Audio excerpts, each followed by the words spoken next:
ಎಲ್ಲರಿಗೂ ನಮಸ್ಕಾರ ರೀ. ಇವತ್ತು ನಾವು ಹೊಂಟಿರೋದು ಯಡೂರಿಗೆ ವೀರಭದ್ರೇಶ್ವರಗೆ. ಯಾಕಮ್ಮ ಇವತ್ತು ವಿಶೇಷ ಐತಿ. ವರ್ಷದಾಗ ಒಂದ ಸಲ ಭಗವಂತನ ಮುಟ್ಟಿ ದರ್ಶನ ಯಡೂರು ವೀರಭದ್ರಂದು. ಅದಕ್ಕೆ ಯಡೂರ್ಗೆ ಹೊಂಟಿವಿ. ಏನೇನು ಮಾಡ್ತೀವಿ ಏನೇನಿಲ್ಲ ನಮ್ಮ ಮುಂದಿನ ಬ್ಲಾಗ್ ವಿಡಿಯೋದಾಗ.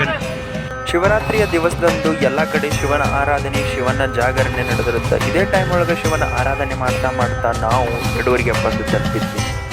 ಸೊ ಫೈನಲಿ ಯಡೂರಿಗೆ ಬಂದು ಮುಟ್ಟಿದೀವಿ ರೀ. ಯಡೂರು ವೀರಭದ್ರೇಶ್ವರ ಟೆಂಪಲ್ ಹಿಂದೈತಿ. ಈಗ ಬಳಿ ಜಳಕಕ್ಕೆ ಹೋಗಿ ಜಳಕ ಮಾಡಿ ಬರಬೇಕು. ಯಾಕಂದ್ರೆ ಮುಟ್ಟ ದರ್ಶನ ಜಳಕ ಮಾಡಿ ಬಂದ್ರೆ ಅಷ್ಟೇ ಇರುತ್ತೆ.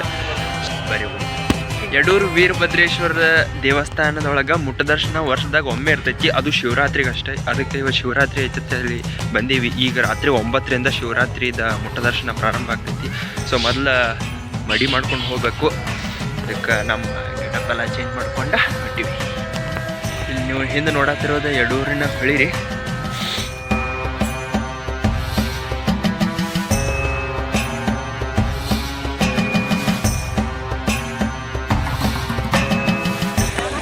ಮಮ್ಮಿ ಪ್ರಯಾಗ್ರಾಜಿಗೆ ಹೋಗೋಕ್ಕಾಗಿಲ್ಲ, ಯಡೂರು ಇರಾನಾಗ ಬಂದ ಕ್ಲಿಯರ್ ಮುಣಗಿಲ್ಲ. ನಮ್ಮ ಶ್ರೀಹರಿ ಅಟ್ಟ ಮುಣಗಿದ. ಮಮ್ಮಿ ಅಂಜಿದ್ಲು, ಇಷ್ಟ ಸಾಕತ್ ಬಂದಾಳ. ಭಗವಂತನ ಮಮ್ಮಿಗೆ ಅಷ್ಟ ಸಾಕಂತಾನ. ಓಂ ನಮಃ ಶಿವಾಯ. ವೀರಭದ್ರೇಶ್ವರ ಸ್ವಾಮಿಗೆ ನಾವು ಒಯ್ದಂತಹ ಹೂವಿನ ಹಾರವನ್ನು ಅರ್ಪಣೆ ಮಾಡಿ ಜಲಾಭಿಷೇಕವನ್ನು ಮಾಡಿದ್ವಿ.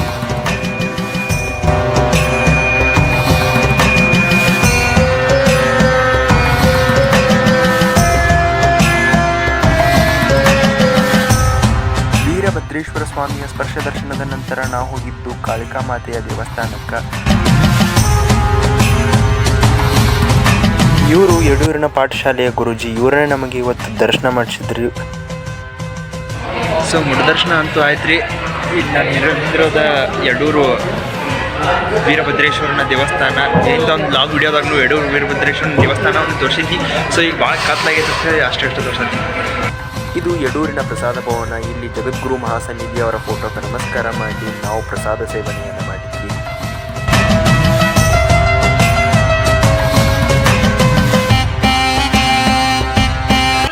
ನೀವು ನೋಡ್ತಿರ್ಬೋದು ಟೈಮ್ 9 ಆಗಿ ಹೋಗೈತಿ. ಅಂದ್ರೂ ಕೂಡ ಜನ ಇನ್ನಾದ್ರೂ ಹೊಳೆ ಜಳಕ ಮಾಡಿ ಮುಟ್ಟ ದರ್ಶನಕ್ಕಂತ ಬರತ್ತಾರ. ಎಲ್ಲ ದರ್ಶನ ಅದು ಮುಗಿಸ್ಕೊಂಡ್ವಿ. ಎಲ್ಲ ಮುಗಿಸ್ಕೊಂಡ ಈಗ ಮತ್ತೆ ನಾವು ನಮ್ಮೂರ ಕಡೆ ಹೊಂಟೀವಿ. ಇಲ್ಲಿಗೆ ಈ ಲಾಗ್ ವಿಡಿಯೋನ ಮುಗಿಸ್ತೀನಿ.